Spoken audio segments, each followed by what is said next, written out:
Ayang, Gaza, महीनों से जंग और तबाही में झुलसता इलाका, लेकिन अब वहां से आई है एक राहत भरी खबर। इजराइल और हमास के बीच युद्ध विराम यानी सीज़फायर हो गया है। कई हफ्तों की हिंसा और बमबारी के बाद अब वहां बच्चों की हंसी लौट आई है। सड़कों पर लोग बाहर निकल रहे हैं, झंडे लहरा रहे हैं और चेहरों पर डर की जगह उम्मीद दिखने लगी है। इस सीज़फायर के पीछे कई देशों की बड़ी भूमिका रही। सबसे अहम भूमिका अमेरिका के राष्ट्रपति डोनाल्ड ट्रंप की बताई जा रही है, जिन्होंने दोनों पक्षों पर शांति बनाए रखने का दबाव डाला और कूटनीतिक बातचीत शुरू करवाई। इसके साथ ही मिस्र और कतर ने मध्यस्थता की। वहीं संयुक्त राष्ट्र उनने मानवीय सहायता के लिए राहत मार्ग खोलने की योजना बनाई। तुर्की, सऊदी अरब, जॉर्डन और यूरोपीय संघ ने भी इस शांति पहल का स्वागत किया। हर कोई चाहता है कि यह सिर्फ एक अस्थायी विराम नहीं, बल्कि स्थायी शांति की शुरुआत बने। भारत के प्रधानमंत्री नरेंद्र मोदी ने भी इस सीज़फायर समझौते का स्वागत किया है। उन्होंने इजराइल के प्रधानमंत्री बेंजामिन नेतन्याहू को फोन कर शांति प्रयासों की सराहना की और दोनों पक्षों से संयम बनाए रखने की अपील की। मोदी ने कहा, भारत हमेशा से शांति का समर्थक रहा है। आतंकवाद किसी भी रूप में स्वीकार्य नहीं है और हम उम्मीद करते हैं कि यह समझौता स्थायी अमन की दिशा में पहला कदम साबित होगा। भारत ने साथ ही गाजा के नागरिकों के लिए मानवीय सहायता और दवाइयों की एक खेप भेजने की भी घोषणा की है। विदेश मंत्रालय के मुताबिक भारत इस पूरी प्रक्रिया में शांति के साझेदार की भूमिका निभाने को तैयार है। गाजा की गलियों में अब जो दृश्य है वह डर और राहत दोनों का मिला जुला रूप है।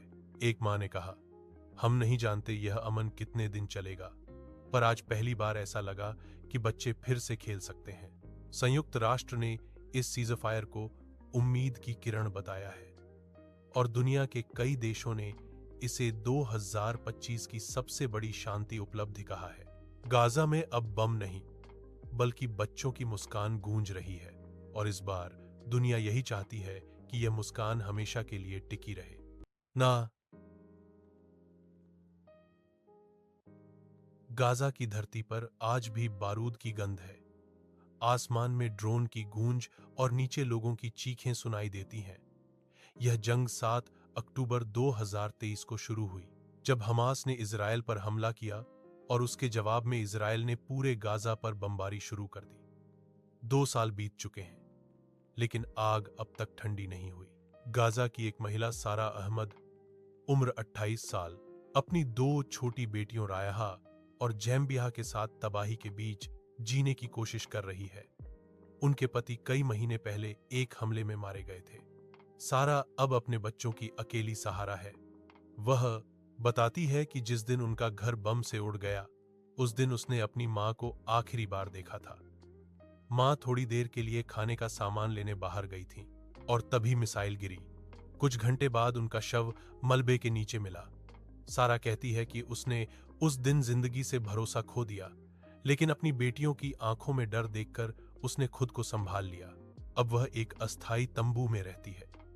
हर सुबह वह कतार में लगती है ताकि बच्चों के लिए थोड़ा पानी और सूखी रोटी ला सके। कई बार दिन भर कुछ नहीं मिलता। गाजा के दक्षिण हिस्से में जहां उसे शरण मिली है, वहां हजारों लोग हैं। भीड़, धूल, बीमारी और भूख सब साथ साथ हैं। बच्चे कुपोषण से कमजोर हो चुके हैं। छोटे छोटे बच्चे भी अब बम की आवाज पहचानने लगे हैं। इसी जंग में एक और दर्दनाक कहानी है 5 साल की हिंद राजाब की। वह अपनी फैमिली के साथ शहर छोड़ रही थी, तभी उनकी कार पर गोला गिरा। हिंद ने रेड क्रिसेंट को फोन किया और कहा, मुझे बहुत डर लग रहा है, हमें बचाओ। लेकिन बचाव दल 10 दिन बाद वहां पहुंचा और सबको मृत पाया। यह सिर्फ एक बच्ची की कहानी नहीं है, बल्कि हजारों की है जिनकी आवाज कभी बाहर नहीं आई। गाजा में अब तक लगभग 67 शून्य लोग मारे जा चुके हैं, जिनमें 20 शून्य से ज्यादा बच्चे शामिल हैं। 1 मिलियन से ज्यादा लोग विस्थापित हो चुके हैं, यानी गाजा की लगभग पूरी आबादी अपने घरों से बेघर हो गई है। लगभग 80% स्कूल और अस्पताल बर्बाद हो चुके हैं। सड़कें, पानी की लाइनें, बिजली सब खत्म हो चुकी हैं। संयुक्त राष्ट्र की रिपोर्टों के मुताबिक गाजा के 55 से ज्यादा बच्चे गंभीर रूप से कुपोषित हैं। दवाइयां खत्म हैं, अस्पतालों में बिजली नहीं है और जो बचे हुए डॉक्टर हैं वे बिना उपकरणों के मरीजों की जान बचाने की कोशिश कर रहे हैं। लोग अब मौत से नहीं डरते, बल्कि यह सोचते हैं कि कब खत्म होगी यह जंग। 2025 के अक्टूबर में खबर आई कि इजरायल और हमास के बीच युद्ध विराम की बात बन गई है। दोनों पक्षों ने कुछ शर्तों पर सहमति जताई, कुछ बंधकों की रिहाई और मानवीय सहायता की अनुमति दी जाएगी। लेकिन गाजा के लोग इस शांति पर भरोसा नहीं कर पा रहे हैं। वे कहते हैं कि उन्हें अब डर नहीं, बस थकान है। सारा अहमद अब भी अपनी बेटियों को लेकर उसी तंबू में रहती है।